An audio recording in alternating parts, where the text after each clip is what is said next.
এ মালু কি বানাইতেছো তুমি? পিঠা বাড়িতে আইসে নিয়ে পিঠা বানাইতেছে। এই দেখো, বাহ বাহ বাহ, এই যে খোলাটা দেখো। বাহ। তা তুমি বাড়িতে এসে তোমার অনুভূতিটা কেমন লাগতেছে? অনেক ভালো লাগছে, হ্যাঁ অনেক অনেক ভালো। খড়ি খড়ি মাটির চুলায় দেখছো কত কষ্ট করতেছে, এই জায়গায় তো মানে রান্নাঘরটা ছোট, এই দেখা যাচ্ছে এটার মধ্যে বানাইতেছে। ভালোই, ভালো হইতেছে না? খাইছো? খাইলাম তো, ভালোই লাগলো।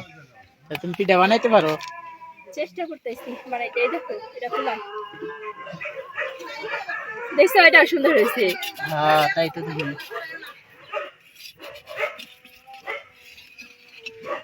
এই দেখো নিচে একদম ক্রিসপি, একবার সুন্দর হয়েছে।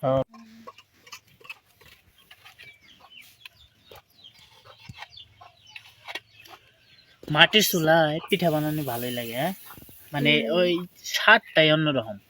আর ভালো হয়, হ্যাঁ ভালো হয়।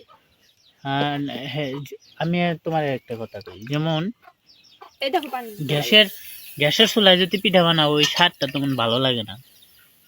তা তো অবশ্যই, গ্রামের বাড়িতে আসা মানে পিঠা খাওয়া। হ্যাঁ সেটাই তো। আজকে চিচিঙ্গা খাইতেছি, কালকে অন্যটা খাবো, এরকম। হুম।